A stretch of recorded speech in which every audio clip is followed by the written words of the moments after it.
सासू माँ की नई सहेली। प्रिया किचन में चाय बना रही होती है और सुमन ड्राइंग रूम में बैठकर मजे से टीवी देख रही होती है। तभी दरवाजे की घंटी बजती है। प्रिया, जरा देखना तो कौन आया है। देखती हूँ मम्मी जी। प्रिया दरवाजा खोलती है तो सामने पड़ोस वाली विमला आंटी खड़ी होती है। नमस्ते आंटी जी, कैसी हैं आप? मैं तो बिल्कुल ठीक हूँ बेटा, पर तेरी सास को क्या हुआ है? आजकल कहीं दिखती ही नहीं है। जब देखो तब टीवी के आगे जमी रहती है। अंदर तो आइए आंटी। अरे ओ दीपक की अम्मा, कहाँ हो? अरे विमला, आओ आओ, क्या बात है, बड़े दिन बाद याद आई तुम्हें मेरी। मैं तो हमेशा ही तुम्हें याद करती हूँ, पर तुम ही गायब रहती हो और आजकल तो बाहर भी नहीं आती जाती।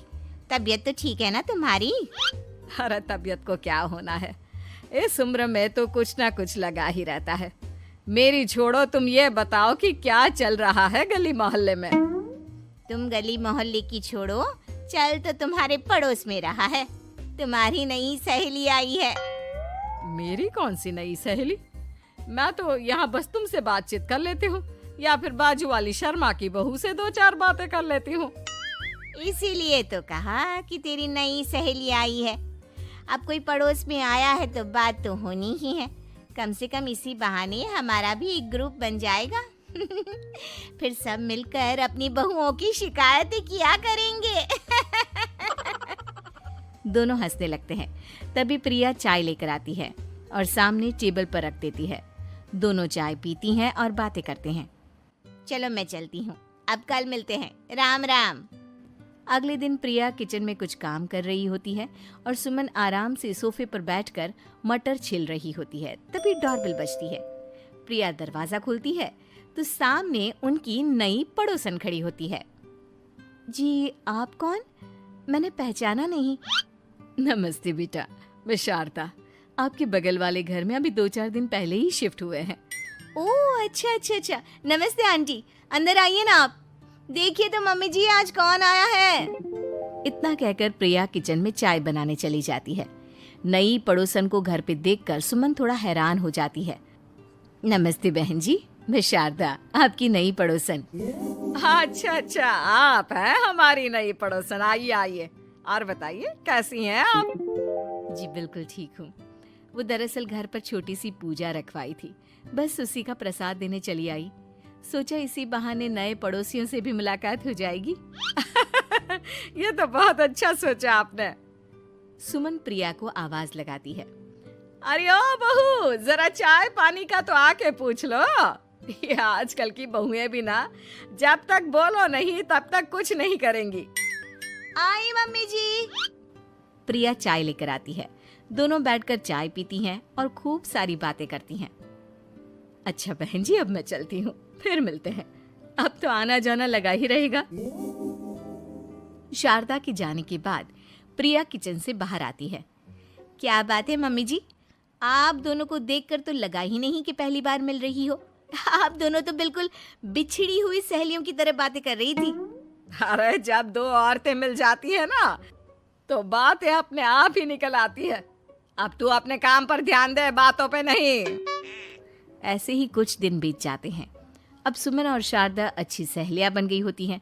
दोनों एक साथ मंदिर जाती, मार्केट जाती और कभी कभी तो विमला भी इनके साथ मिलकर खूब हंसी ठिठोली करती। एक शाम तीनों बैठकर सुमन के घर पर चाय पी रही होती हैं कि तभी बहुत तेज बारिश शुरू हो जाती है। सुमन जोर से प्रिया को आवाज लगाती है। प्रिया, ओ प्रिया, देख कितनी तेज बारिश हो रही है। जाके छत से सारे कपड़े ले आ, नहीं तो सब भीग जाएंगे। सुमन 2 बार आवाज लगाती है लेकिन प्रिया का कोई जवाब नहीं आता। शायद प्रिया कुछ काम कर रही है, इसीलिए कुछ जवाब नहीं दे रही। अरे काहे का काम, आराम फरमा रही होगी महारानी। तभी प्रिया बीमार हालत में अपने कमरे से बाहर निकलती है। हाँ मम्मी जी, क्या हुआ? मेरी तबीयत थोड़ी ठीक नहीं है ना, इसलिए आग लग गई। अरे सारे कपड़े भीग गए और तुझे सोने से फुर्सत नहीं है। सबके सामने सुमन के मुंह से ऐसी बातें सुनकर प्रिया उदास हो जाती है और छत से कपड़े उतारने चली जाती है। सुमन, ये क्या बात हुई? प्रिया ने बताया ना कि उसकी तबीयत ठीक नहीं, इसलिए उसकी आंख लग गई। तुम भी ना खामखा उसे सबके सामने सुना दिया। अरे आप नहीं जानती शारदा जी, कुछ बहुएं ना बहुत आलसी होती है, घर का एक काम नहीं करना चाहती। ऐसा नहीं है सुमन, तुम्हारी बहू तो बहुत प्यारी है, तुम्हारी सारी बात भी तो मानती है। हाँ सुमन, तुम प्रिया के बारे में ऐसा क्यों सोचती हो? मेरी भी दो बहुएं हैं, लेकिन मैं उन्हें अपनी बेटियों की तरह रखती हूँ। आखिर वो भी तो किसी की बेटियां ही है ना। और अगर तुम ऐसा ही व्यवहार करोगी तो एक दिन प्रिया भी तुम्हारे साथ ऐसा ही बर्ताव करेगी। शारदा और विमला की बातें सुनकर सुमन की तो बोलती बंद हो जाती है। वहीं प्रिया भी बाहर से सारी बातें सुन रही होती है। अरे मैं कोई उसकी दुश्मन थोड़ी ना हूँ, मैं भी उसकी माँ हूँ, लेकिन कभी कभी सास बनना पड़ता है, नहीं तो बहुएं हाथ से निकल जाती है।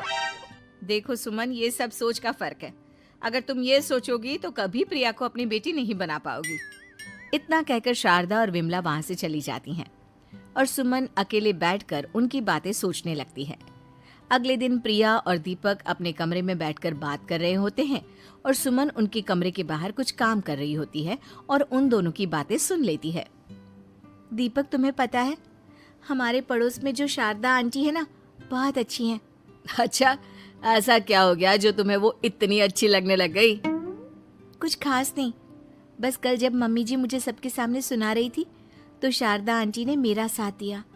मैं तो सच में हैरान ही रह गई थी जब उन्होंने मम्मी जी को मुझसे ऐसा बर्ताव करने के लिए मना किया। अच्छा, फिर क्या हुआ? होना क्या था, शारदा आंटी तो मम्मी जी को समझा ही रही थी कि बहू को भी बेटी की तरह ही रखना चाहिए, लेकिन मम्मी जी तो मम्मी जी है ना, उन्हें तो मुझ में हमेशा कमी ही दिखती है। काश मुझे भी शारदा आंटी जैसी सास मिली होती जो मुझे भी अपनी बेटी जैसी समझती।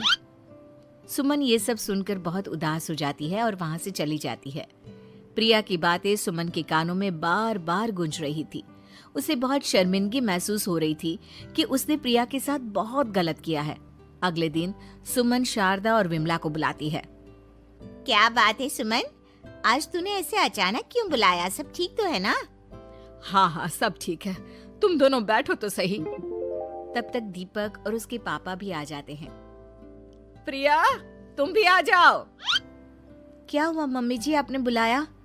हाँ प्रिया बेटा, मैं आज सबके सामने तुमसे माफी मांगना चाहती हूँ। मैंने आज तक तुम्हारे साथ बहुत बुरा व्यवहार किया है, लेकिन तुमने कभी भी मेरे साथ बुरा बर्ताव नहीं किया। मुझे अपनी गलती का एहसास हो गया है, हो सके तो मुझे माफ कर देना। प्रिया अपनी सास की बातें सुनकर हैरान हो जाती है। उसकी आंखों में आंसू आ जाते हैं।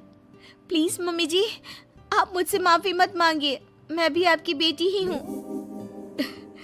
वैसे एक थैंक यू तो मेरी नई सहेली को भी बनता है, जिसकी वजह से मुझे मेरी गलती का एहसास हुआ। शारदा बहन, आपका बहुत बहुत शुक्रिया जो आपने मेरी आंखें खोल दी। अरे क्या सुमन, तुम भी ना। तो फिर इसी बात पर चाय और पकोड़े हो जाए। हाँ हाँ, क्यों नहीं।